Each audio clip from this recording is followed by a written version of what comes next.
En 1864, 23 niños fueron descubiertos encerrados en el sótano de una plantación en Georgia. Todos compartían rasgos distintivos: pómulos altos, ojos verde pálido y cabello castaño con mechones dorados. Cuando los soldados de la Unión forzaron las puertas de hierro de la finca Thornhill, en el condado de Burke, encontraron a estos niños acurrucados en la oscuridad, algunos de tan solo 4 años, otros acercándose a la adolescencia. La mayor, una niña de 13 años, le dijo a los oficiales algo que hizo que soldados veteranos se sintieran físicamente enfermos. La señora dice que somos su legado. No podemos irnos porque somos su sangre. Los registros militares del 34 Regimiento de Infantería de Massachusetts mencionan el incidente solo una vez, en una carta marcada como confidencial y enterrada en los archivos del regimiento durante más de un siglo. Las historias locales del condado de Burke omiten por completo la finca Thornhill, como si la plantación y su señora nunca hubieran existido. Pero sí existieron, y lo que Catherine Thornhill creó en los 16 años entre la muerte de su esposo y la llegada de las tropas federales representa uno de los capítulos más perturbadores de la historia estadounidense. Un programa sistemático de cría, diseñado para crear generaciones de personas esclavizadas que nunca podrían escapar de su esclavitud porque estaban genéticamente vinculadas a su dueña. Antes de continuar con la historia de Catherine Thornhill y la pesadilla que construyó en la Georgia rural, necesito que hagas algo. Si esta historia te pone la piel de gallina, presiona el botón de suscribirte ahora mismo. Este canal se sumerge en los rincones más oscuros de la historia estadounidense. Historias que no se enseñan en las escuelas. Secretos enterrados en sótanos de tribunales y registros militares olvidados. Quiero saber desde dónde estás escuchando. Deja un comentario diciéndome en qué estado o ciudad estás. ¿Estás cerca del condado de Burke, Georgia? ¿Tu pueblo tiene secretos como este enterrados en su pasado? Descubrámoslo juntos. Ahora regresemos a donde todo comenzó. A una fría mañana de febrero de 1847, cuando una joven viuda heredó una plantación moribunda y concibió un plan que perseguiría a Georgia por generaciones. El noveno invierno en que Catherine Danforth Thornhill enterró a su esposo fue el más frío que el condado de Burke había visto en 20 años.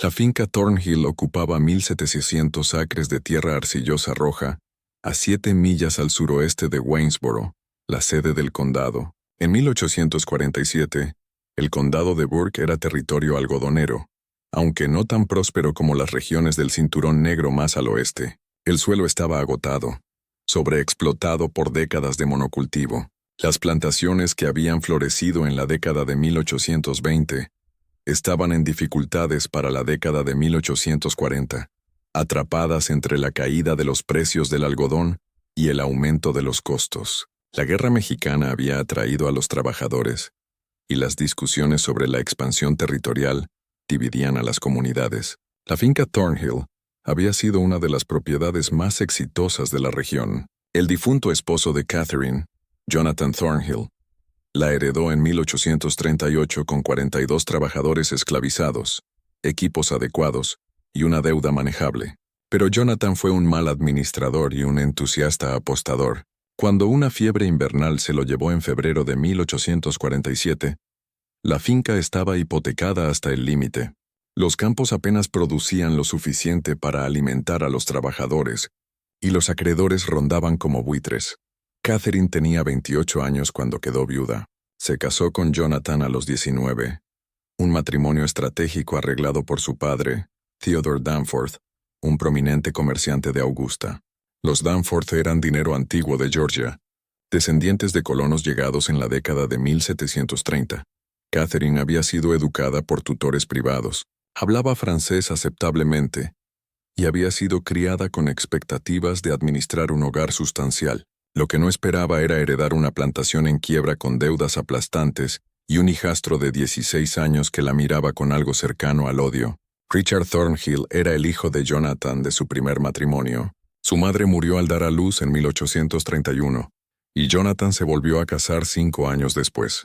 Richard nunca sintió afecto por Catherine, viéndola como una intrusa que reemplazó a su verdadera madre.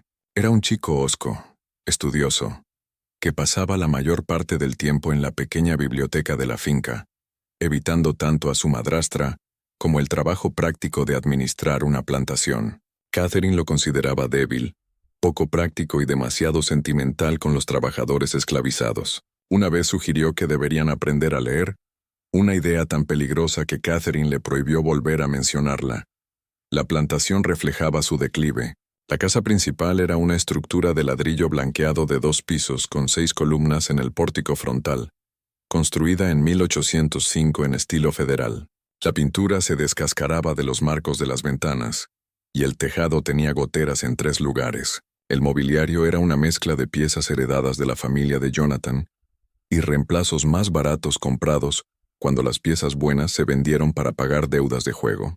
Detrás de la casa principal estaban la cocina, el ahumadero, la lechería y la cabaña del capataz, todos en similar estado de deterioro. Más allá de una línea de robles cubiertos de musgo español, estaban las viviendas donde vivía la población esclavizada. En 1847 quedaban 31 personas en la propiedad, 11 hombres, 13 mujeres y 7 niños. Otros 16 habían sido vendidos en los últimos 3 años para satisfacer a los acreedores de Jonathan. Los que quedaban sabían que más ventas vendrían. El miedo flotaba sobre las viviendas como la niebla sobre el río Savannah. Catherine pasó el primer mes tras la muerte de Jonathan en una furia controlada. Se reunió con el abogado de la finca, Ambrose Talbert, quien le explicó sus opciones sin rodeos: vender la propiedad y los trabajadores restantes para saldar las deudas y quizás tener suficiente para vivir modestamente en Augusta, bajo el techo de su padre, o encontrar alguna manera de hacer que la plantación fuera rentable nuevamente, lo que Talbert consideraba improbable, dado el estado del mercado del algodón y los recursos agotados de la finca. Ninguna opción era aceptable para Catherine. Regresar a Augusta significaría admitir el fracaso, vivir como una solterona dependiente en la casa de su padre, marcada para siempre como la viuda que no pudo conservar su herencia. Pero también reconoció que la gestión tradicional de la plantación no salvaría a Thornhill. La tierra estaba agotada, el equipo era viejo, los trabajadores esclavizados eran insuficientes para trabajar los campos de algodón de manera rentable, y no tenía dinero para comprar más. Fue durante una de esas noches sin dormir, revisando los libros de cuentas de la finca a la luz de una vela, que Catherine concibió su plan. La idea le llegó con la lógica fría de la desesperación. Si no podía permitirse comprar trabajadores, los criaría, pero no de la manera aleatoria en que lo hacían la mayoría de las plantaciones, ofreciendo pequeños incentivos para que las parejas tuvieran hijos, y esperando 15 años para que esos niños se convirtieran en trabajadores productivos. No, Catherine imaginó algo mucho más sistemático, más controlado. Crearía una población de trabajadores biológicamente vinculados a la finca, que nunca podrían ser vendidos porque serían sus propios descendientes, que tendrían una lealtad instintiva hacia la plantación, porque literalmente corría por su sangre. El plan era monstruoso, pero para Catherine también era elegante. Todavía era lo suficientemente joven para tener hijos. Seleccionaría a los hombres más fuertes y saludables de la población esclavizada y concebiría hijos con ellos. Estos niños serían criados conociendo su ascendencia, recibirían un trato ligeramente mejor que los demás para asegurar su lealtad, y cuando alcanzaran la madurez, serían emparejados con mujeres esclavizadas para producir la siguiente generación. En 20 años, Catherine calculó que podría tener una fuerza laboral de 50 o más, todos ligados a la finca Thornhill, por lazos más profundos que la propiedad legal. Comenzó a llevar un diario para detallar el plan. No era un diario de sentimientos personales. Catherine era demasiado práctica para eso. En cambio, creó lo que llamó sus registros de cultivo, llenos de cálculos, observaciones y planes. Escribía en un cifrado de sustitución simple, reemplazando palabras clave con términos agrícolas inofensivos. Los niños se convirtieron en semillas. Los hombres seleccionados eran raíces. Los embarazos eran siembras. Las páginas del diario estaban cubiertas con diagramas que parecían tablas de cría para ganado, porque esencialmente eso eran. Su primera selección fue un hombre llamado Isaac, de 24 años, nacido en la plantación y conocido por su fuerza física y temperamento estable. Lo convocó a la casa principal en una noche de marzo de 1847, después de que los demás trabajadores se hubieran retirado a sus viviendas. Lo que ocurrió esa noche se registró en el diario de Catherine solo como primera siembra completada con raíz 1, clima despejado y suave. 3 semanas después, lo convocó de nuevo, y luego 2 veces más antes de que terminara el mes. Para abril, Catherine estaba segura de estar embarazada. Lo registró en su diario con el mismo desapego emocional con el que anotaría la siembra de algodón. Cultivo inicial exitoso. Se espera cosecha en diciembre. Richard Thornhill sospechó que algo andaba mal con su madrastra a finales de mayo de 1847. Notó que había dejado de salir a cabalgar por la propiedad por las mañanas, alegando que el calor la molestaba. Aunque el verano de Georgia apenas había comenzado, tomaba sus comidas en su habitación con más frecuencia y había despedido a la criada que normalmente la atendía, prefiriendo manejar sus propios asuntos. Para una mujer tan preocupada por las apariencias como Catherine, este retraimiento era inusual, pero fue una conversación que Richard escuchó a principios de junio, lo que realmente lo alarmó. Estaba en la biblioteca, escondido detrás de una de las altas estanterías, cuando Catherine se reunió con Miriam Grayson en el salón contiguo. La señora Grayson era la partera local, una mujer de 50 años de rasgos afilados que asistía a partos tanto para familias blancas como esclavizadas en todo el condado de Burke. Richard la conocía ligeramente. Tenía reputación de ser una practicante habilidosa, pero también de hacer pocas preguntas y guardar confidencias. ¿Estás segura de tu condición?, y preguntó la señora Grayson en su tono profesional y cortante. Completamente segura, respondió Catherine. Creo que a principios de diciembre. ¿Y el señor Thornhill falleció en febrero, dijiste? Hubo una pausa. Richard se apretó contra la estantería apenas respirando. Mi difunto esposo y yo fuimos íntimos en enero, dijo Catherine con calma, poco antes de su última enfermedad. Por supuesto. La voz de la señora Grayson llevaba una nota de algo, no exactamente incredulidad, sino una neutralidad cuidadosa. Necesitaré examinarte adecuadamente, y deberíamos discutir los arreglos para el parto. ¿Querrás que esté aquí en la casa? Sí, y necesitaré tu discreción, Miriam. Absolutamente. La tienes como siempre. Richard esperó hasta que ambas mujeres salieron de la habitación antes de salir de su escondite. Sus manos temblaban. Las matemáticas no cuadraban. Su padre había estado postrado en cama todo el mes de enero, apenas consciente la mayor parte del tiempo, afectado por fiebre y escalofríos. Richard había pasado muchas noches a su lado.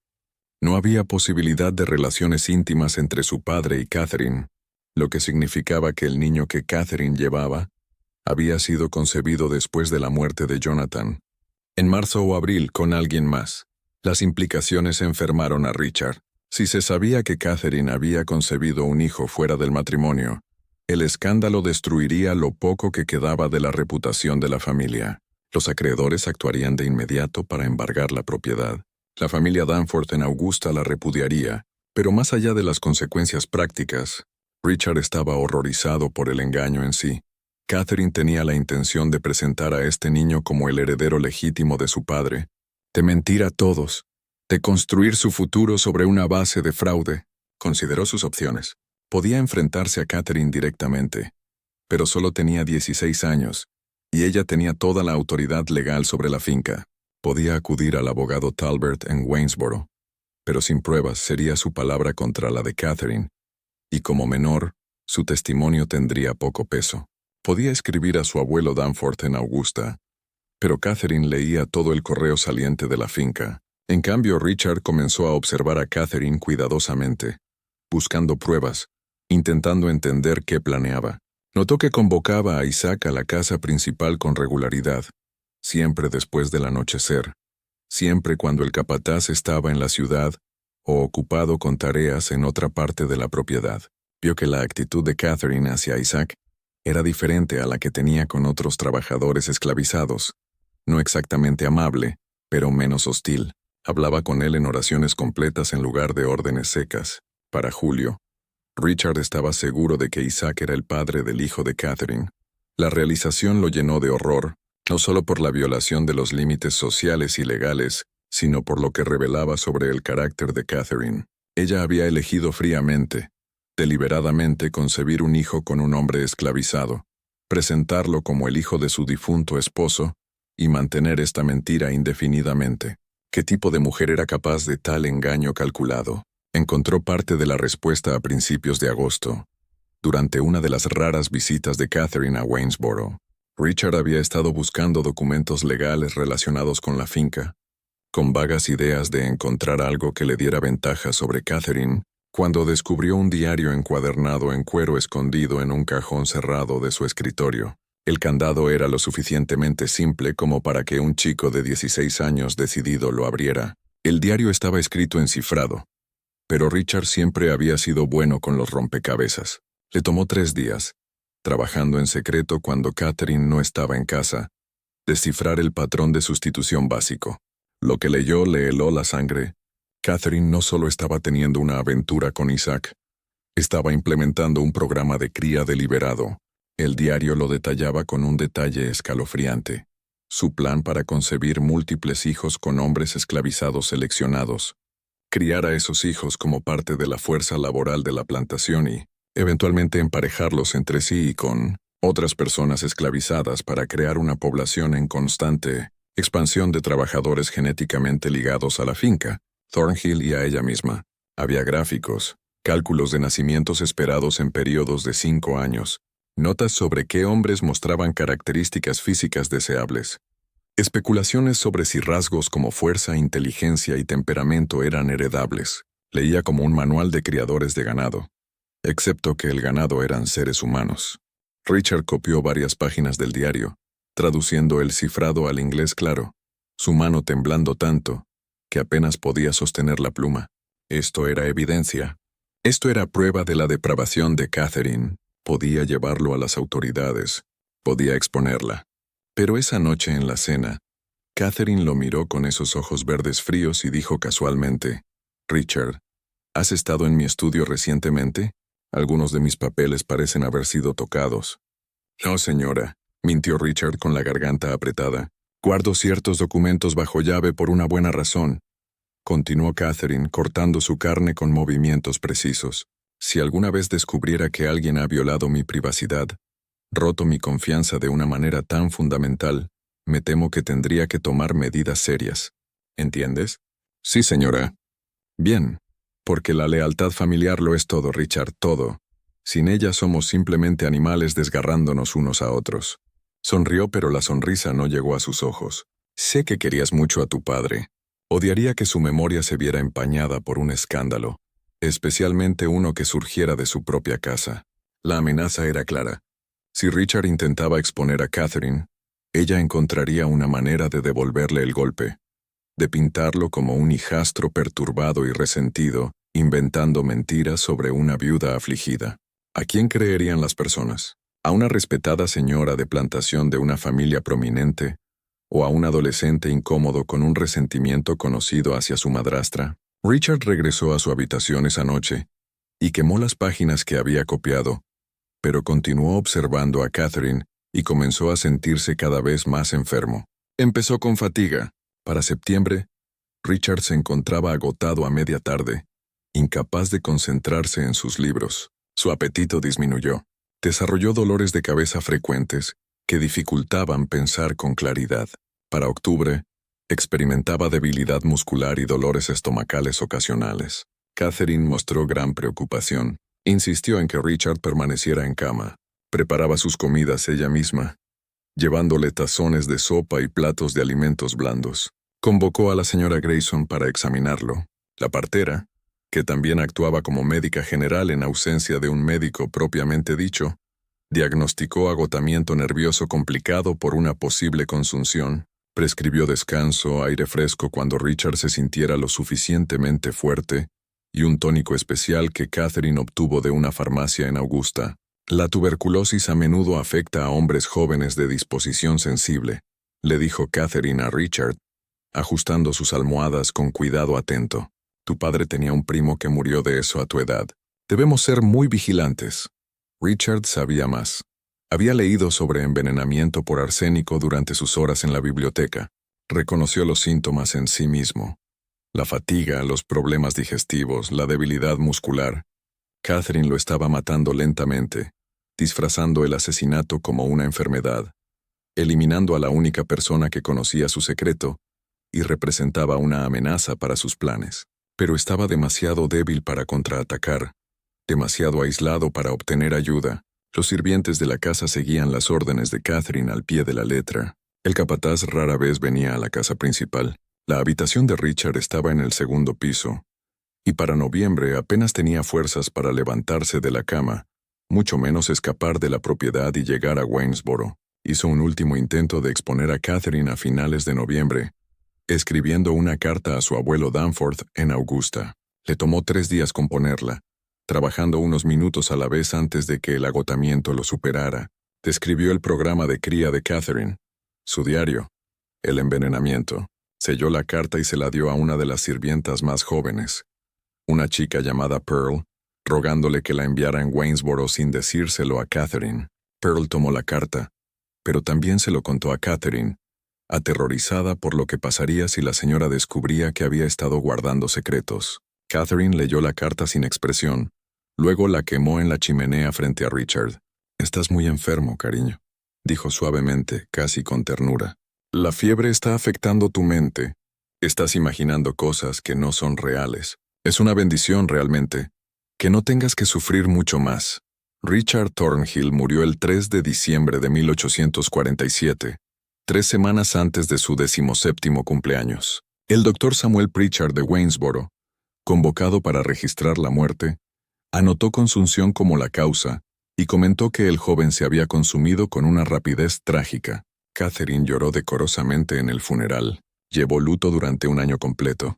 4 días después del entierro de Richard, Catherine dio a luz a un hijo sano. Lo llamó Jonathan, en honor a su difunto esposo, y afirmó que había nacido ligeramente prematuro, lo que explicaba cualquier pregunta sobre el tiempo. Pocas personas en el condado de Burke pensaron en contar hacia atrás desde el nacimiento hasta la viudez de Catherine. Los que lo hicieron guardaron sus especulaciones para sí mismos. No era el tipo de cosa que se discutía abiertamente. Los años entre 1848 y 1856 transformaron la finca Thornhill de maneras que parecían casi milagrosas para los observadores externos. La plantación, que había estado al borde de la bancarrota, lentamente recuperó su estabilidad. La producción de algodón aumentó. La fuerza laboral esclavizada creció. Catherine Thornhill se ganó una reputación como una señora de plantación astuta, aunque algo solitaria, que administraba su propiedad con una eficiencia poco común. Pero esa eficiencia tuvo un costo terrible que ningún forastero vio jamás. Catherine dio a luz 4 veces más entre 1848 y 1853, hijas llamadas Eleanor, Abigail y Margaret, y otro hijo al que llamó Samuel.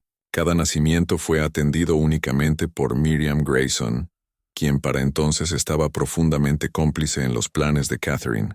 La partera recibía generosos pagos por sus servicios y su silencio, tarifas regulares que superaban con creces sus tarifas normales, además de una pequeña cabaña en el borde de la propiedad Thornhill, donde podía vivir sin pagar renta.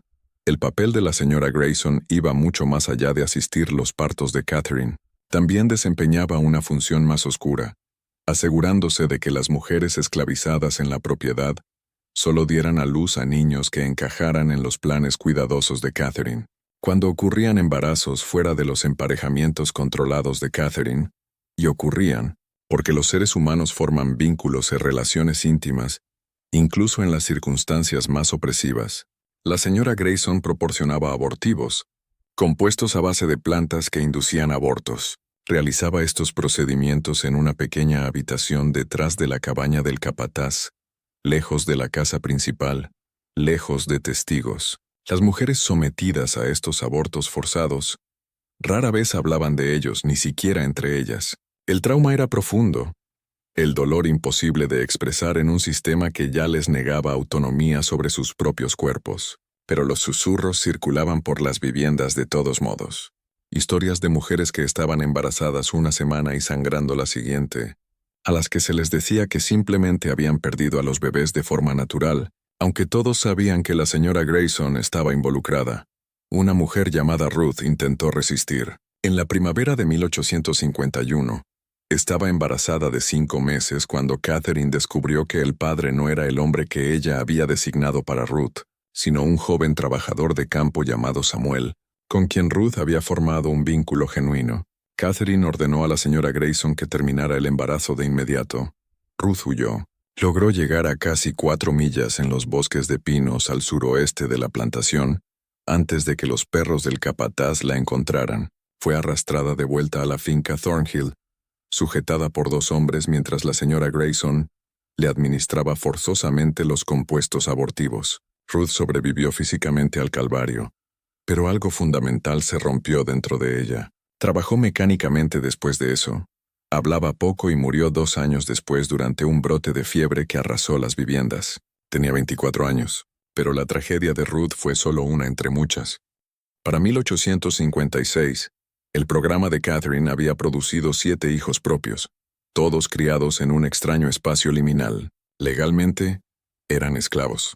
Catherine los había registrado como tales en los registros del condado, afirmando que eran hijos nacidos de mujeres esclavizadas en la propiedad, lo que le otorgaba la propiedad legal sobre ellos. Pero en la práctica, vivían en la casa principal, usaban ropa decente, comían mejor comida que los otros niños esclavizados y recibían una educación informal de la propia Catherine. El joven Jonathan, el mayor, tenía 8 años en 1856. Era un niño serio y tranquilo que se parecía mucho a Catherine. Los mismos ojos verdes, el mismo cabello castaño, los mismos rasgos afilados. No tenía memoria de su padre Isaac, quien había sido vendido a una plantación en Alabama en 1849. Catherine había encontrado que la presencia de Isaac era una complicación una vez que cumplió su propósito. El dinero de su venta ayudó a pagar algunas de las deudas restantes de la finca. Los niños más pequeños no sabían nada de su verdadera ascendencia. Catherine les decía que eran huérfanos afortunados a los que había acogido en su hogar por caridad cristiana. Les enseñó a leer y escribir, una ilegalidad peligrosa en Georgia, donde enseñar a leer a personas esclavizadas estaba prohibido por ley. Pero Catherine estaba segura de que nadie del exterior entraría a su casa y descubriría lo que les estaba enseñando a estos niños. Los estaba preparando para la siguiente fase de su plan, pero esa fase requería paciencia. Los niños necesitaban alcanzar la madurez física antes de que pudieran ser utilizados para la cría. Catherine continuó con su meticuloso registro, siguiendo su crecimiento, su salud, sus temperamentos. Anotaba qué niños mostraban fuerza física, cuáles parecían más inteligentes, cuáles eran más obedientes. Estaba planeando emparejamientos con décadas de antelación. Mientras tanto, continuó teniendo hijos propios. Nacieron 3 más entre 1854 y 1856, hijos llamados William y Henry, y una hija llamada Caroline. Cada uno tenía un padre diferente, cuidadosamente seleccionado de entre los hombres esclavizados de la propiedad. Los criterios de Catherine eran despiadadamente prácticos: salud física, fuerza, dientes decentes, buena vista, sin discapacidades obvias. No le importaban sus personalidades o caracteres. En su mente, eran simplemente material genético para ser utilizado. Los hombres mismos no tenían opción en el asunto. Cuando Catherine los convocaba a la casa principal, acudían sabiendo que negarse significaría un castigo brutal o la venta.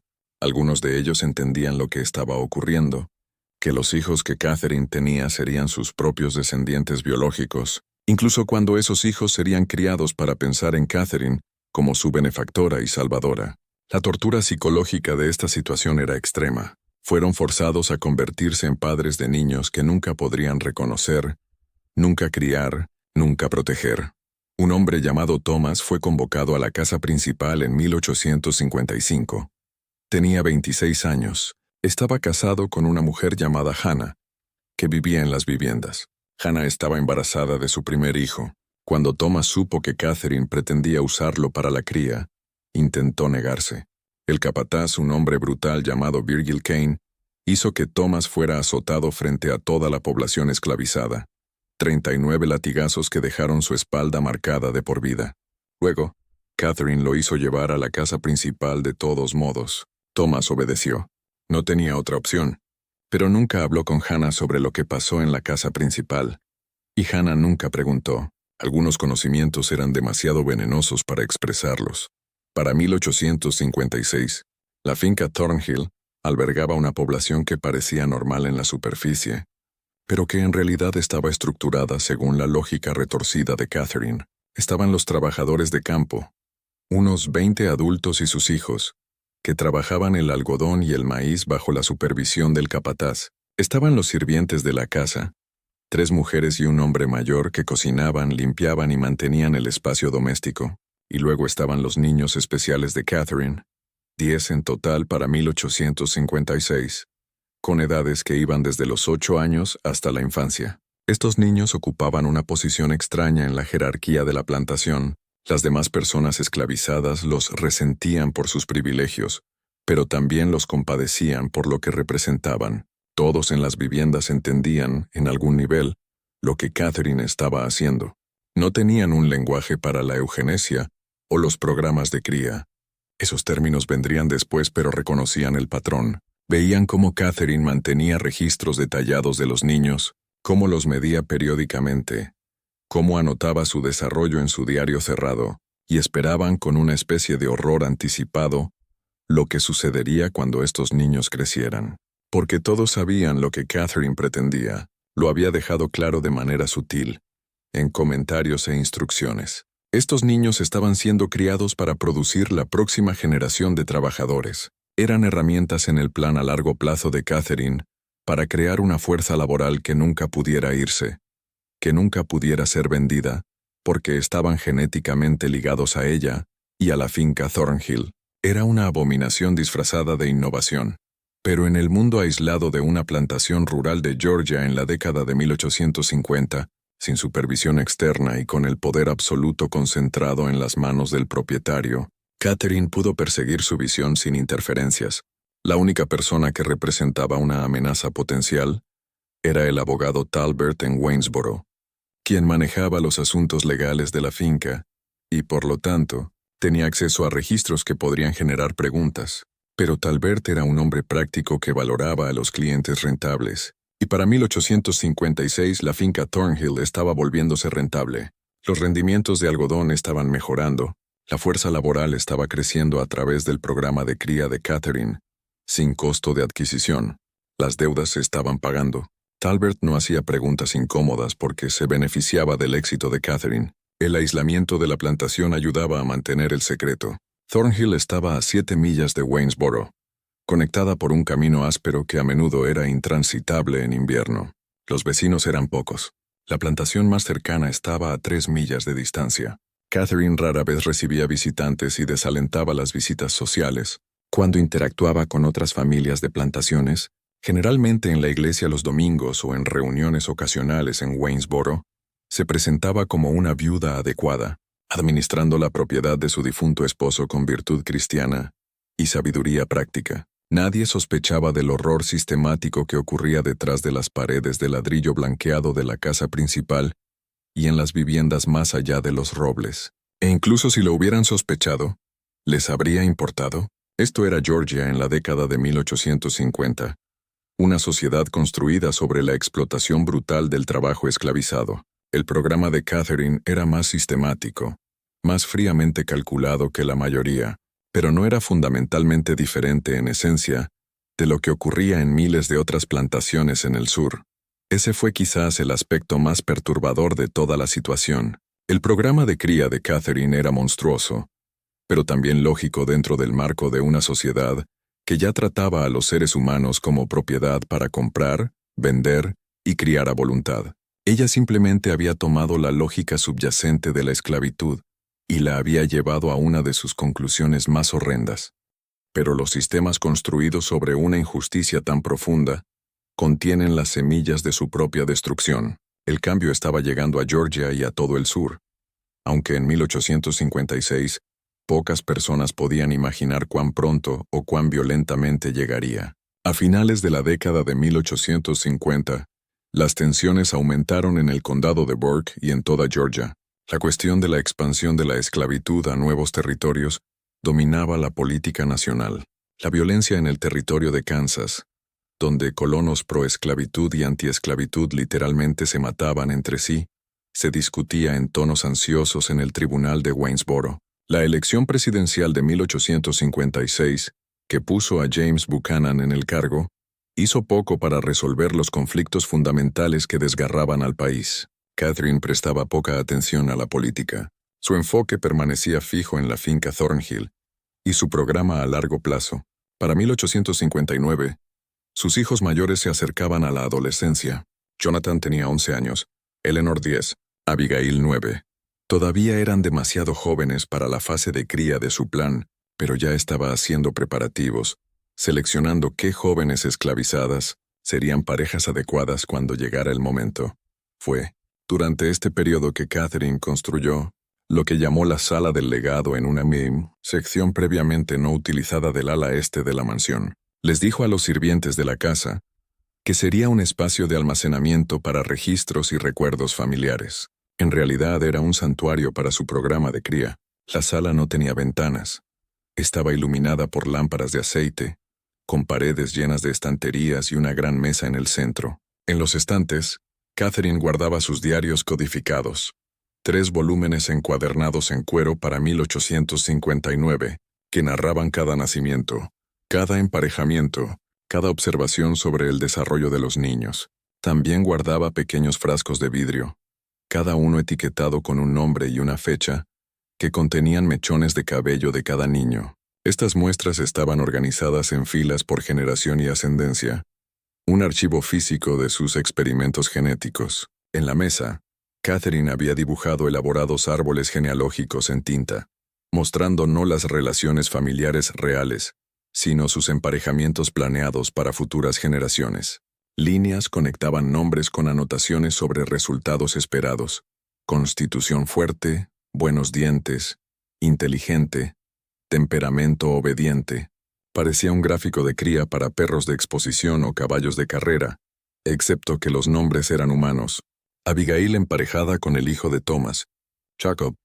Eleanor con el hijo de Isaac, Marcus, que nacería en 1862. Margaret con el sobrino de Samuel. Peter. Catherine pasaba horas en esta sala, planeando décadas en el futuro, imaginando una finca Thornhill, poblada por 100 o más trabajadores, todos descendientes de ella, todos genéticamente y psicológicamente ligados a la tierra. En su mente, estaba creando algo revolucionario, una plantación que nunca enfrentaría escasez de mano de obra, que nunca requeriría compras costosas de nuevos trabajadores, que nunca arriesgaría fugas masivas porque la población esclavizada no tendría a dónde ir. Eran familia en el sentido más literal. La implementación práctica de esta visión requería que Catherine ejerciera un control aún más estricto sobre las estructuras sociales de la plantación. Comenzó a separar a los niños en diferentes grupos según sus roles en su programa. Los niños especiales, sus propios hijos biológicos, continuaban viviendo en o cerca de la casa principal. Los otros niños esclavizados se mantenían a distancia, durmiendo en las viviendas, trabajando en los campos tan pronto como tuvieran edad suficiente. Pero Catherine también necesitaba a estos otros niños. Eran necesarios para la mezcla genética que imaginaba, así que implementó un sistema de manipulación sutil, ofreciendo pequeños privilegios a las familias que cooperaban con sus emparejamientos, amenazando con separación y venta a las que resistían. La presión psicológica era inmensa y constante. Una mujer llamada Violet, madre de 3 hijos, se encontró en una posición imposible. En 1860, Catherine decidió que la hija mayor de Violet, una niña de 14 años llamada Sarah, debería ser emparejada con uno de los trabajadores de campo mayores, un hombre de unos 30 años llamado Elijah. Sarah estaba aterrorizada. Aún era una niña, y Elijah era lo suficientemente mayor como para ser su padre. Violet le suplicó a Catherine que esperara, que le diera a Sarah más tiempo.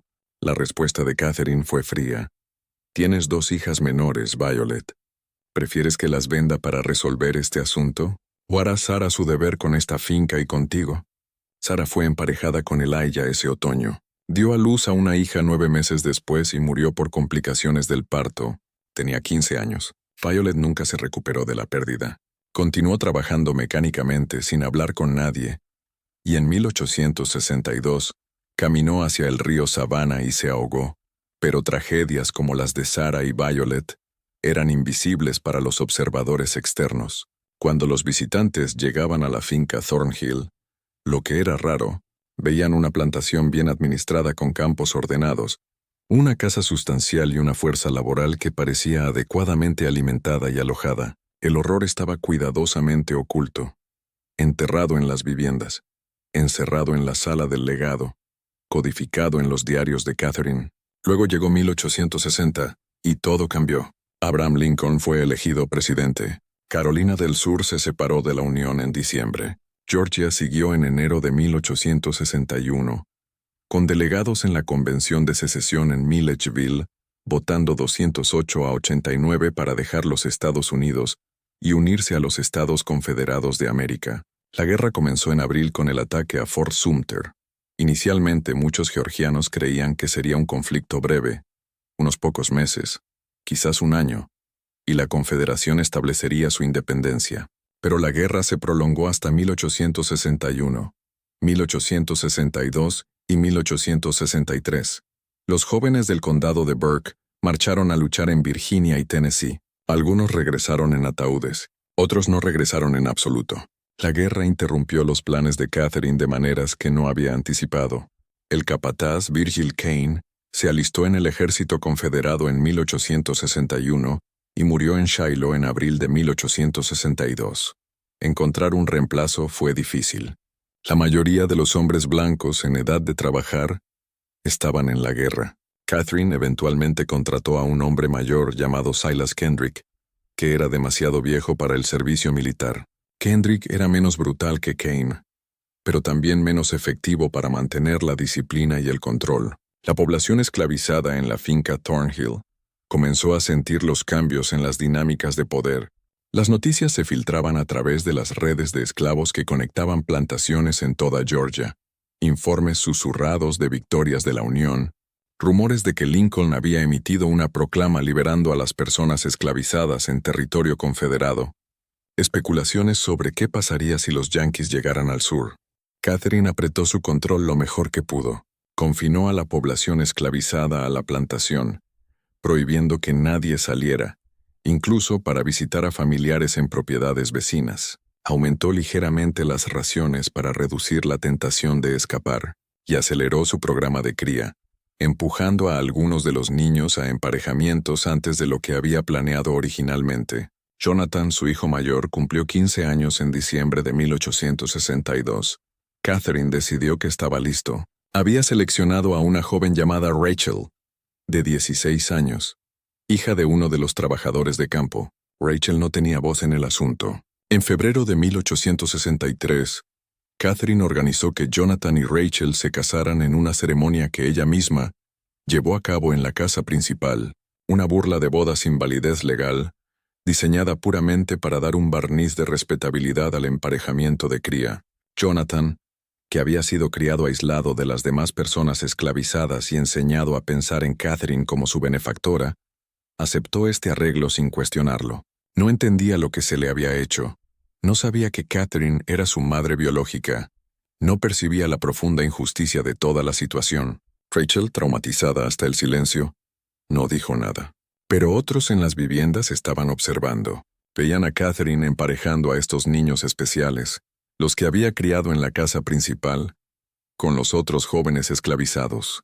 Entendían que esta era la siguiente fase de lo que Catherine había estado planeando durante todos esos años, y una rabia silenciosa y desesperada comenzó a crecer en las viviendas. Una rabia que no tendría a dónde ir hasta que las circunstancias finalmente cambiaran a su favor. La primavera de 1863 trajo malas noticias al condado de Burke. Las pérdidas confederadas aumentaban. El ejército de la Unión controlaba el río Mississippi tras la caída de Vicksburg. En julio, la invasión de Pensilvania por parte de Lee terminó en desastre en Gettysburg. La escasez de alimentos, tela y suministros básicos hacía la vida cada vez más difícil, incluso para las familias blancas de plantaciones. Para la población esclavizada, las condiciones se volvieron aún más duras, ya que Catherine racionaba todo con mayor severidad. Pero algo más estaba ocurriendo en la finca Thornhill, algo que Catherine intentó desesperadamente ocultar al mundo exterior. Los niños que había estado criando estaban comenzando a ser conscientes de su verdadera ascendencia. Comenzó con Eleanor, la segunda hija de Catherine, ahora de 14 años. Siempre había sido la más observadora de los hijos de Catherine, la que hacía preguntas incómodas. En mayo de 1863, mientras ayudaba a Catherine a organizar papeles en el estudio, Eleanor descubrió uno de los diarios codificados que Catherine había dejado descuidadamente sin cerrar. Eleanor había aprendido a leer de la propia Catherine. Era inteligente, curiosa, y estaba aburrida con el material de lectura limitado disponible en la casa. El cifrado del diario la intrigó. Pasó 3 semanas trabajando en él en secreto, de la misma manera que Richard lo había hecho 16 años antes, descifrando lentamente el patrón de sustitución. Lo que encontró destruyó su comprensión de toda su existencia. El diario detallaba su concepción. Segunda siembra con raíz 2. Thomas, edad 21. Excelente espécimen físico. Espalda fuerte. Buenos dientes. Clima cálido y húmedo. Se espera cosecha a finales de octubre de 1848. Eleanor leyó la entrada una y otra vez con las manos temblando. Raíz 2 Thomas. Conocía a Thomas. Era uno de los trabajadores de campo. Un hombre callado en sus 30 años que nunca hacía contacto visual con nadie. Era su padre. Catherine era su madre. No era una huérfana criada por caridad. Era el producto del experimento de cría deliberado de Catherine. Las implicaciones se precipitaron en la mente de Eleanor. Si esto era cierto para ella, era cierto para Jonathan, para Abigail, para todos los niños que Catherine había traído a la casa principal. Eran los hijos biológicos de Catherine, concebidos con hombres esclavizados y les habían mentido toda su vida. Peor aún, el diario detallaba los planes de Catherine para sus futuros. Eleanor leyó las anotaciones sobre emparejamientos, sobre descendencia anticipada, sobre la creación de una fuerza laboral autosostenida. Vio su propio nombre en uno de los gráficos, conectado por una línea a alguien llamado Marcus, el hijo de Isaac, que nacería en 1862. Emparejamiento con Eleanor anticipado para 1865. Eleanor sintió náuseas.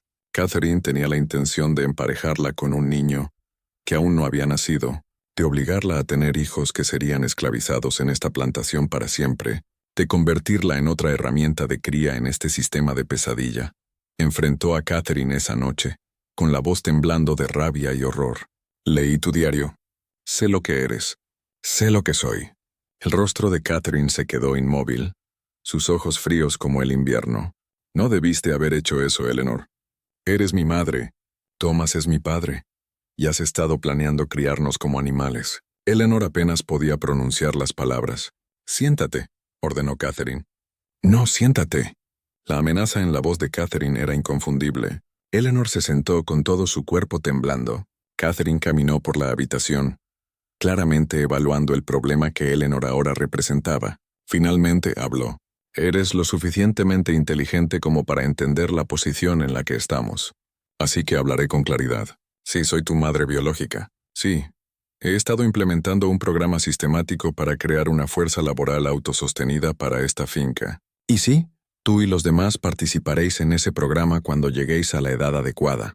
No lo haré, dijo Eleanor, pero su voz carecía de convicción. Lo harás porque la alternativa es mucho peor. Catherine se inclinó hacia adelante, su rostro a centímetros del de Eleanor. Ahora mismo vives en esta casa, comes buena comida, usas ropa decente, sabes leer y escribir. ¿Qué crees que pasa si te niegas a cooperar? Te vendo a una plantación en Alabama o Mississippi, donde trabajan a los peones hasta la muerte en 5 años, donde las mujeres son brutalizadas como algo cotidiano, donde la alfabetización te gana un latigazo o algo peor. ¿Es eso lo que quieres? Eleanor no dijo nada, con lágrimas corriendo por su rostro. No lo pensé. Catherine se enderezó. No hablarás de esto con tus hermanos o hermanas. No hablarás de esto con nadie en las viviendas. Continuarás con tu vida exactamente como antes. Y cuando llegue el momento de que cumplas tu rol en el futuro de esta familia, lo harás. ¿Entiendes? Sí, susurró Eleanor. Pero Catherine había cometido un error crítico. Había revelado la verdad sin controlar adecuadamente la información. Eleanor sí habló con otros, no de inmediato, pero gradualmente, con cuidado. Primero le contó a Jonathan, mostrándole las entradas del diario que había memorizado. La reacción de Jonathan fue diferente a la de Eleanor. Había sido tan completamente condicionado por Catherine, tan completamente aislado de cualquier marco alternativo para entender el mundo, que le costaba ver qué estaba mal con el plan de Catherine. Ella nos dio una vida mejor, dijo Jonathan, confundido por la ira de Eleanor. Podríamos estar trabajando en los campos. En cambio, estamos aquí. Somos propiedad, Jonathan. Somos esclavos. Nuestra propia madre nos esclavizó. Ella nos está protegiendo. Nos mantiene juntos. Si fuéramos vendidos, estaríamos separados, enviados a diferentes lugares. De esta manera, nos quedamos juntos. Nos quedamos en Thornhill. Eleanor se dio cuenta con horror de que Jonathan había sido demasiado exitosamente adoctrinado. No podía ver la jaula que Catherine había construido a su alrededor. Pero Abigail, de 13 años y aguda como el cristal, entendió de inmediato cuando Eleanor se lo contó. Y Margaret, de 12 años, también entendió. Los niños más pequeños aún eran demasiado pequeños para comprenderlo completamente, pero los mayores ahora lo sabían. Sabían qué eran y qué pretendía Catherine con ellos. El conocimiento cambió la atmósfera en la casa principal. Catherine lo sintió. Ese cambio en el aire, la forma en que sus hijos la miraban ahora. Había miedo, sí, pero también algo más.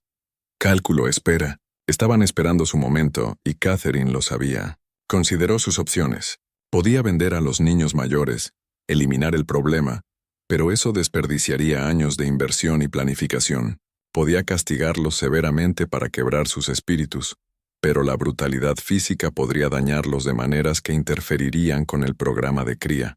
Los necesitaba sanos, capaces de tener hijos, así que Catherine eligió un enfoque diferente.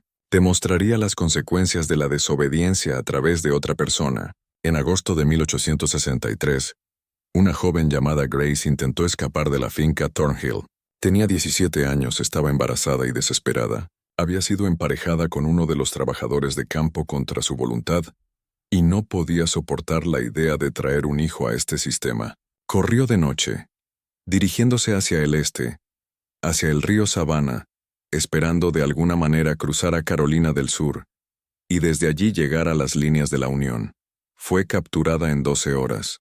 Los perros la rastrearon hasta un arroyo a 3 millas de la plantación. La trajeron de vuelta, la encerraron en uno de los edificios anexos, y a la mañana siguiente, Catherine reunió a todas las personas esclavizadas, incluidos sus hijos especiales de la casa principal, en el patio entre las viviendas y la mansión. Grace fue sacada con las manos atadas. Catherine se paró en el porche de la casa principal, con el rostro inexpresivo. Esta mujer intentó abandonar sus responsabilidades con esta finca y con todos ustedes. Intentó destruir la familia que hemos construido aquí. El castigo por tal traición debe ser severo. Lo que siguió fue brutal. Grace fue azotada públicamente. 20 latigazos administrados por el anciano capataz Kendrick, quien llevó a cabo el castigo con sombría renuencia. Catherine obligó a todos los niños a mirar, incluidos sus propios hijos biológicos. El mensaje era claro. Esto es lo que les pasa a los que intentan irse. Pero Catherine había calculado mal de nuevo. El castigo público no aterrorizó a la población esclavizada hasta someterla. En cambio, aclaró algo para ellos. Catherine estaba dispuesta a usar violencia extrema para mantener su control, lo que significaba que tenía miedo. Y si tenía miedo, eso significaba que ellos tenían más poder del que habían imaginado. Los susurros comenzaron a circular por las viviendas en las semanas siguientes. Susurros sobre esperar el momento adecuado. Susurros sobre qué pasaría cuando terminara la guerra, porque seguramente terminaría, y seguramente los yanquis vendrían al sur, y seguramente las cosas cambiarían. Todo lo que tenían que hacer era sobrevivir hasta entonces. Eleanor escuchó estos susurros. Comenzó a pasar tiempo cerca de las viviendas cuando Catherine no estaba mirando, desarrollando relaciones con las otras personas esclavizadas de las que había estado separada toda su vida. Aprendió cosas que Catherine nunca le había dicho, sobre su padre Thomas, sobre los otros hombres que Catherine había usado, sobre las mujeres que habían muerto o habían sido quebrantadas por el programa de Catherine. Una noche de octubre, Eleanor se reunió con un grupo de mujeres esclavizadas mayores en los bosques más allá de las viviendas. Se sentaron en círculo en la oscuridad hablando en voz baja. Una mujer llamada Hope, en sus 40 años, miró a Eleanor con algo entre lástima y respeto. «Tu mamá piensa que creó algo especial aquí», dijo Hope en voz baja. Piensa que creó una familia. Pero todo lo que hizo fue crear personas que la odian de maneras que ni siquiera puede entender. ¿Qué pasa cuando termine la guerra?, preguntó Eleanor. Depende de quién gane, respondió Hope. Si ganan los Yankees, somos libres. Si ganan los Confederados, las cosas se quedan igual o empeoran. Pero de cualquier manera, tu mamá no puede seguir haciendo lo que ha estado haciendo. Demasiadas personas saben. Demasiadas personas están enojadas. Algo tiene que romperse. ¿Y si lo rompemos nosotros?, preguntó Eleanor. Las mujeres la miraron sorprendidas. Hope se inclinó hacia adelante. ¿Qué estás diciendo, niña? ¿Y si no esperamos a que termine la guerra? ¿Y si terminamos esto nosotros mismos? La idea quedó suspendida en el aire, peligrosa e intoxicante. Una de las mujeres más jóvenes, Anna, habló. ¿Hablas de huir, llevarnos a todos y huir o pelear? Solo están la señora Catherine y el viejo señor Kendrick, dijo Eleanor. Somos 40 y 20 de ellos son niños. ¿Y a dónde vamos a ir?, dijo Hope con practicidad. Los confederados atrapan a los fugitivos. Nos matan o nos venden más al sur. ¿Y tú? ¿Crees que te verán como uno de nosotros o como uno de ellos? La pregunta dolió porque Eleanor no sabía la respuesta. Era la hija de Catherine. Había crecido en la casa principal. Sabía leer y escribir. Su piel era más clara que la de la mayoría de las personas en las viviendas. ¿La aceptarían siquiera si las cosas llegaban a la violencia? Antes de que Eleanor pudiera responder, escucharon pasos que se acercaban por la maleza. Todos se dispersaron, fundiéndose en la oscuridad. Eleanor corrió de vuelta hacia la casa principal, con el corazón latiendo con fuerza, preguntándose si alguien había escuchado su conversación, si Catherine lo descubriría, si todo estaba a punto de colapsar. Pero no llegó ningún castigo. El día siguiente pasó normalmente, y el siguiente también. Parecía que habían escapado a la detección. Pero la semilla había sido plantada. La idea de que no tenían que esperar pasivamente a que fuerzas externas los liberaran. Podían actuar ellos mismos. Esa idea comenzó a extenderse por las viviendas como una fiebre. Catherine percibió el cambio, pero no pudo identificar su origen. Aumentó su vigilancia. Hizo que Kendrick patrullara las viviendas por la noche. Restringió aún más el movimiento. La tensión en la finca Thornhill creció con cada semana que pasaba. Era como observar una tormenta formándose en el horizonte. Nubes oscuras acumulándose. Electricidad cargando el aire. Todos esperando el relámpago. El quiebre llegó en marzo de 1864, pero no de la manera que nadie esperaba. Una unidad de caballería confederada pasó por el condado de Burke, requisando suministros de las plantaciones, comida, caballos, tela, cualquier cosa útil para el esfuerzo de guerra. Catherine no tuvo más remedio que cumplir. Proporcionó maíz, carne en conserva y 2 de los mejores caballos de la plantación. Los soldados se quedaron solo una noche, acampados en los campos más allá de las viviendas, y partieron al amanecer. Pero su presencia tuvo consecuencias. Los soldados hablaron abiertamente sobre el progreso de la guerra, y las noticias eran malas para la Confederación. Sherman estaba avanzando por Georgia. Las fuerzas de la Unión se acercaban desde múltiples direcciones. Algunos soldados hablaban con fatalismo sobre la guerra perdida, sobre regresar a casa, sobre la imposibilidad de mantener la lucha mucho más tiempo. La población esclavizada en la finca Thornhill escuchó cada palabra. La esperanza se extendió por las viviendas. La libertad estaba llegando. Podrían ser meses o semanas, pero estaba llegando. Todo lo que tenían que hacer era resistir un poco más, excepto que Catherine, sintiendo esta esperanza y aterrorizada por lo que significaba para sus planes a largo plazo, decidió actuar con decisión. Si la Confederación caía, si la población esclavizada era liberada, todo lo que había construido colapsaría. Sus hijos especiales se irían. Su programa de cría terminaría. 16 años de trabajo serían en vano. No podía permitir que eso ocurriera. En la noche del 17 de marzo de 1864, Catherine reunió a sus hijos biológicos en la casa principal. Jonathan, Eleanor, Abigail, Margaret, Samuel, William, Henry, Caroline y los 3 menores que aún eran bebés. 11 niños en total, con edades que iban desde los 16 años hasta los 6 meses.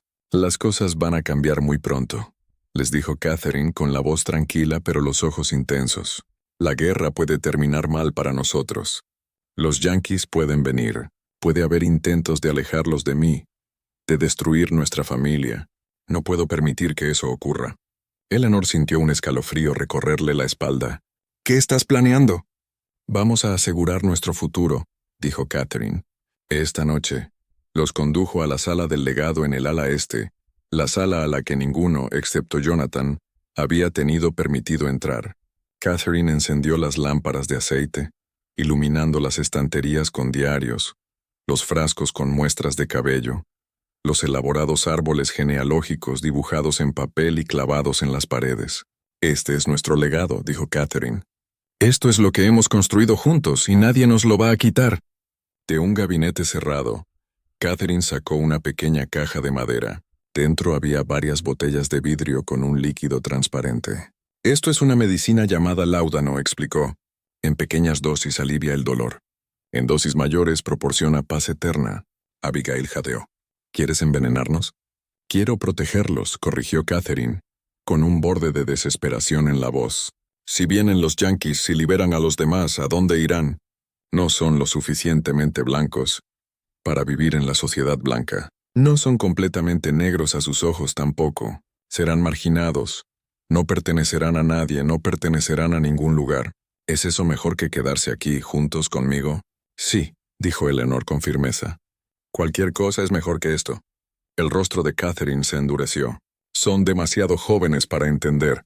Todos lo son. Pero soy su madre y sé lo que es mejor para esta familia. Se acercó a las botellas, pero Jonathan se interpuso entre ella y los demás. Tenía 16 años, casi tan alto como Catherine, y algo en su rostro había cambiado. No, dijo en voz baja. Jonathan, no seas estúpido. Tú entiendes el plan. Siempre lo has entendido. Entendí lo que me dijiste, dijo Jonathan. Pero Eleanor me mostró los diarios. Leí lo que escribiste sobre nosotros, sobre el padre Isaac, sobre el padre Thomas, sobre todos ellos. Sé lo que hiciste. Sé lo que eres. Soy tu madre. Eres un monstruo, dijo Jonathan, y su voz se quebró en la palabra. Catherine lo abofeteó, un golpe seco que resonó en la pequeña sala. ¿Cómo te atreves? Después de todo lo que te he dado, después de todo lo que he sacrificado, no sacrificaste nada, dijo Eleanor, dando un paso adelante para pararse junto a Jonathan. Usaste a las personas. Las destruiste. Nos destruiste. Catherine miró a sus hijos viéndolos claramente. Quizás por primera vez. Estaban unidos contra ella. Incluso los más pequeños, que no entendían completamente lo que estaba ocurriendo, percibían la confrontación y se alineaban con sus hermanos mayores. Los había perdido. En ese momento Catherine tomó una decisión desesperada final. Si no podía conservar a sus hijos, si iban a rechazarla y dejarla y destruir todo lo que había construido, al menos preservaría el registro de lo que había logrado. Las generaciones futuras sabrían lo que Catherine Thornhill había creado, incluso si la creación en sí había fallado. Agarró los diarios, los gráficos, los frascos con muestras de cabello, apretándolos contra su pecho. ¿Creen que pueden escapar de mí? ¿Creen que pueden fingir que nada de esto pasó? Estos registros sobrevivirán, probarán lo que construí aquí. Probarán que tenía razón. Empujó a sus hijos y salió corriendo de la sala, cargando con la evidencia física de sus crímenes. Jonathan y Eleanor la persiguieron, pero Catherine fue más rápida, impulsada por una energía maníaca. Corrió a través de la casa principal, salió por la puerta principal y cruzó el patio hacia las viviendas. Lo que pasó después depende de a quién le preguntes. Múltiples testimonios entrarían en conflicto más tarde, cada persona recordando los eventos de manera ligeramente diferente, moldeados por su propio trauma y perspectiva. Lo que es seguro es que Catherine llegó a las viviendas cargando sus diarios y especímenes. Lo que es seguro es que la población esclavizada, despertada por el alboroto, salió de sus cabañas para ver a la señora que los había atormentado durante 16 años, corriendo hacia ellos en la oscuridad, sosteniendo la evidencia de sus atrocidades. Lo que es seguro es que alguien, tal vez Hope, tal vez uno de los hombres, tal vez varias personas a la vez, decidió que este era el momento. Aquí era donde terminaba. Catherine Thornhill desapareció esa noche. Sus diarios fueron encontrados esparcidos en el lodo fuera de las viviendas, con páginas rotas y embarradas. Los frascos con muestras de cabello fueron destrozados, los gráficos fueron quemados. Y la propia Catherine simplemente se fue. Jonathan y Eleanor, Al llegar a las viviendas minutos después de su madre, encontraron caos. Personas gritando, corriendo en diferentes direcciones, el olor acre del humo, donde alguien había encendido una fogata para quemar los papeles de Catherine, pero no había Catherine. ¿Dónde está?, me exigió Jonathan. Hope lo miró con una expresión que no pudo descifrar. Se fue. Eso es todo lo que necesitas saber. Se fue y no va a volver. ¿Qué le hicieron? Lo que se merecía, dijo Hope simplemente. Ahora tienes una opción, muchacho. Puedes armar un escándalo por tu mamá, o puedes entender que esta noche se hizo justicia aquí y dejarlo descansar. Jonathan miró a Eleanor. El rostro de su hermana estaba pálido, sus ojos abiertos de par en par, pero asintió lentamente. Déjalo descansar, susurró. A la mañana siguiente se reportó la desaparición de Catherine Thornhill. El viejo señor Kendrick, el capataz, buscó en la propiedad, pero no encontró nada. Reportó la desaparición al sheriff en Waynesboro, quien vino a investigar, pero finalmente concluyó que la señora Thornhill probablemente había huido del área por miedo a las fuerzas de la Unión que avanzaban, una suposición razonable dado el deterioro de la situación militar. Nadie de las viviendas habló de lo que había pasado. Jonathan, Eleanor y los otros niños no dijeron nada. El registro oficial simplemente dice que Catherine Thornhill desapareció en la noche del 17 de marzo de 1864 y nunca fue vista de nuevo. Pero todos en la finca Thornhill sabían la verdad, incluso si nunca la pronunciaron en voz alta. Catherine había sido asesinada esa noche. Su cuerpo había sido escondido en algún lugar de los 1,700 acres de la plantación, y sus hijos, sus descendientes biológicos, sus experimentos de cría, su legado, habían elegido dejar que sus asesinos quedaran impunes porque entendían que su madre se había ganado su destino. La guerra terminó 14 meses después.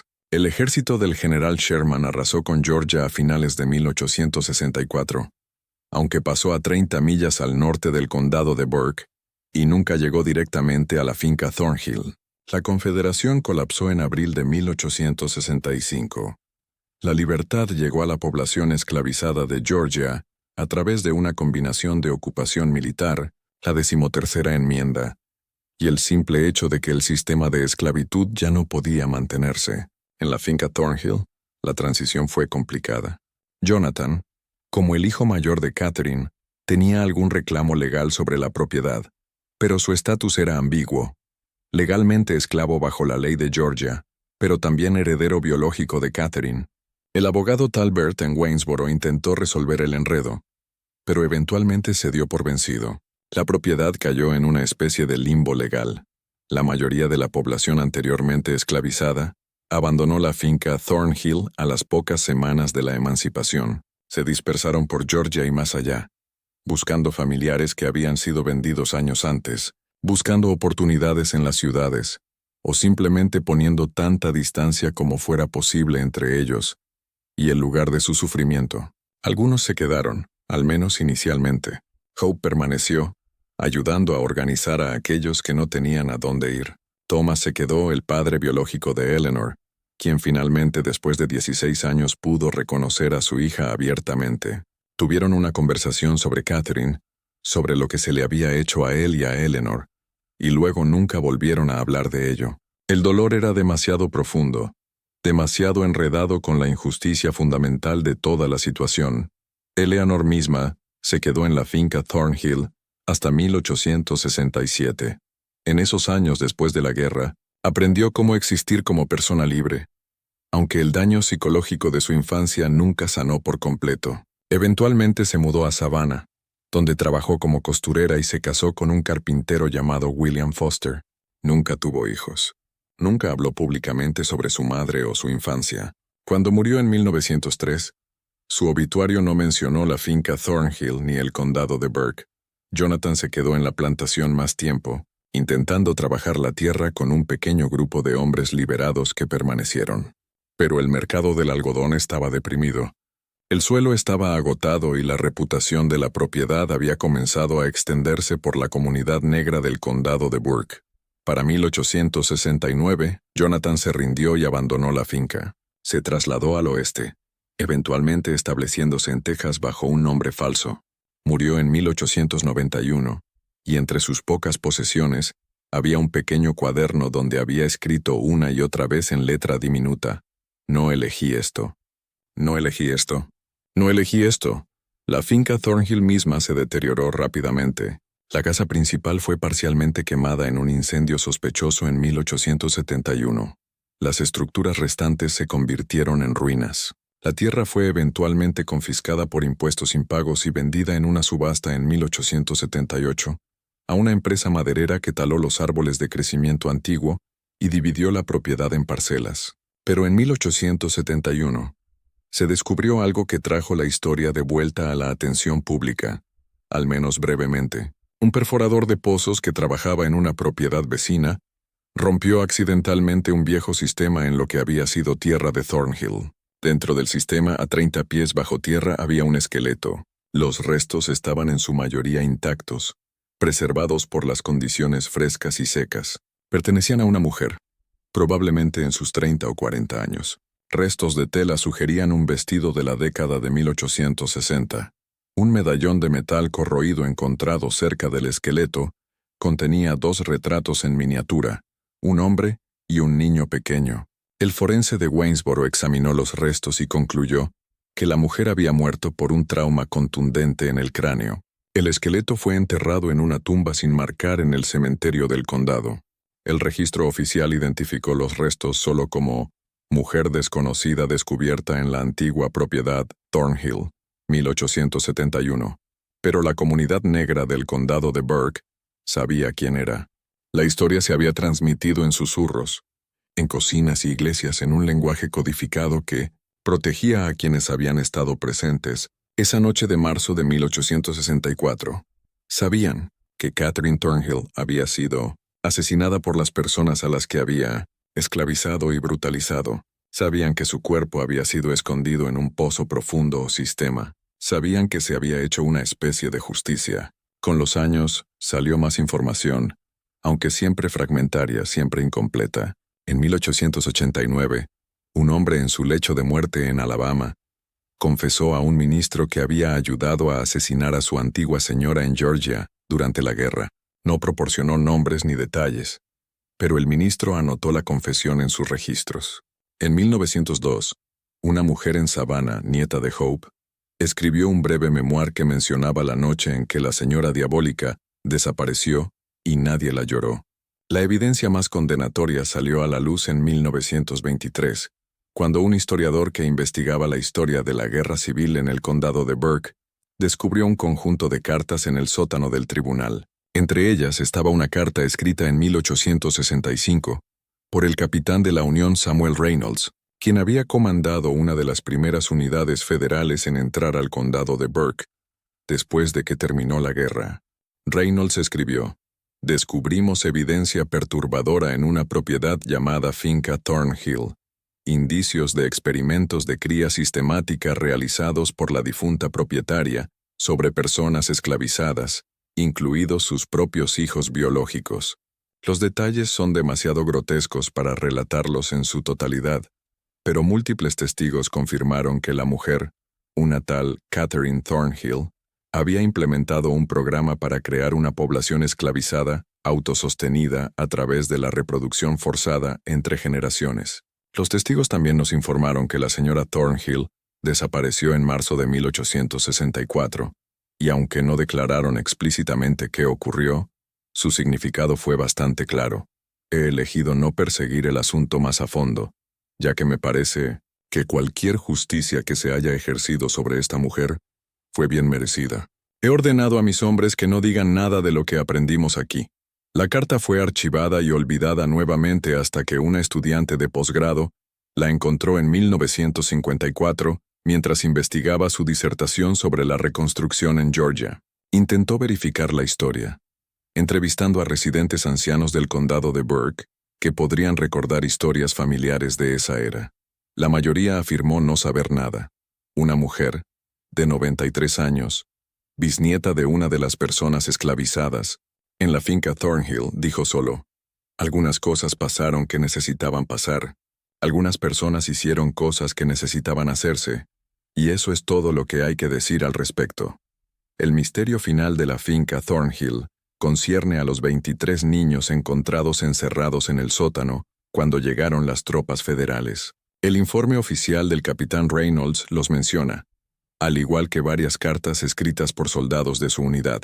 Los niños fueron liberados y colocados con familias de libertos en el condado de Burke y áreas circundantes, pero lo que les pasó después se pierde en la historia. Algunos seguramente sobrevivieron hasta la adultez. Algunos probablemente tuvieron hijos propios, lo que significa que probablemente hay personas vivas hoy, en Georgia o en otros lugares, que llevan el legado genético de Catherine Thornhill sin saberlo. Podrían ser descendientes de Jonathan o Eleanor, o uno de los otros niños del programa de cría. Podrían llevar algunos de esos rasgos distintivos: ojos verde pálido, cabello castaño, pómulos afilados que marcaban a los descendientes de Catherine. Nunca sabrían que su antepasada construyó su legado sobre uno de los sistemas más calculados de explotación y crueldad en la historia estadounidense. Nunca sabrían que existen porque una mujer decidió tratar a los seres humanos como ganado, construir una dinastía sobre la reproducción forzada y el control genético. Nunca sabrían que el cuerpo de su tatarabuela yace en una tumba sin marcar en el condado de Burke, colocado allí por las personas que ella había atormentado, personas cuyos nombres nunca sabremos porque protegieron los secretos de los demás, incluso en la libertad. El sitio de la finca Thornhill hoy son solo campos y bosques. El condado no mantiene ningún marcador histórico. Ningún libro sobre la historia del condado de Burke menciona la plantación en detalle. Los cimientos de la casa aún son visibles, si sabes dónde buscar, enterrados bajo décadas de hojas caídas y maleza. El viejo pozo donde se escondió el cuerpo de Catherine hace mucho que colapsó y se llenó de tierra, pero la historia persiste, transmitida a través de la tradición oral en la comunidad negra del condado de Burke, susurrada en círculos de genealogía, referenciada oblicuamente en artículos académicos sobre esclavitud y eugenesia. Persiste porque representa algo verdadero y terrible sobre la historia estadounidense. No solo la brutalidad de la esclavitud en sí, sino las formas en que los seres humanos racionalizarán y sistematizarán la crueldad cuando tienen poder absoluto sobre otros. Catherine Thornhill se convenció a sí misma de que estaba construyendo algo revolucionario, creando un nuevo modelo para la gestión de plantaciones, asegurando el futuro de su familia. En realidad, estaba perpetuando e intensificando uno de los mayores males de la humanidad, y las personas que explotó, que crió y controló y atormentó, finalmente la borraron de la historia tan completamente como ella había intentado borrar su humanidad. ¿Qué opinas de esta historia? ¿Crees que todo fue revelado? ¿O aún hay secretos enterrados en esa tierra en el condado de Burke? La verdad es que quizás nunca sepamos toda la extensión de lo que pasó en la finca Thornhill. Las personas que lo vivieron, los sobrevivientes, eligieron llevar algunos secretos a sus tumbas. Y tal vez ese es su derecho. Tal vez algunas historias pertenecen a las personas que las soportaron, no a los historiadores o narradores como yo. Pero podemos honrar a esas personas al recordar que su resistencia importó, que su supervivencia importó, que superaron el sistema diseñado para destruirlos. Si esta historia te conmovió, si te hizo pensar en las historias ocultas de tu propia comunidad, déjame saber en los comentarios abajo. Comparte este video con alguien que aprecie las inmersiones profundas en los capítulos más oscuros de América. Suscríbete a este canal para más historias que desafían lo que crees que sabes sobre la historia. Y recuerda, el pasado nunca está tan lejos de nosotros como nos gustaría creer. Nos vemos en el próximo video.